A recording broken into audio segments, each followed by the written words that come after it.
I want to introduce you to the quiet powerhouse of Greek myth, Hestia. Not the lightning thrower, not the monster slayer. Hestia is the goddess of the hearth, the literal fire at the center of the home.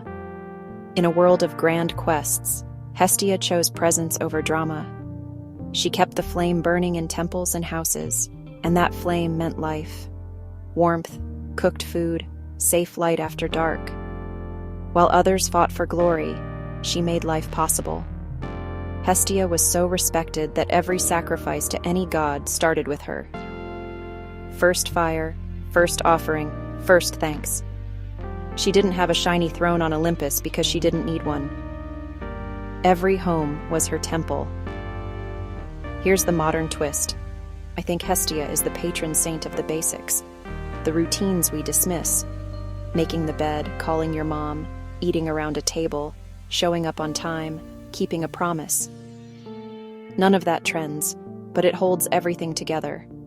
In cities, Hestia's flame became the public hearth. Where travelers were welcomed, news was shared, neighborhood group chats, libraries, the coworker who refills the coffee without being asked. Hospitality isn't a hashtag, it's culture. Hestia also said no to a lot. In the myths, she refuses messy entanglements and drama and swears to keep her focus. Boundaries aren't cold, they're how a flame keeps its shape. Your attention is a hearth. Guard it, or it flickers out. If you're chasing a big goal, take a Hestia audit.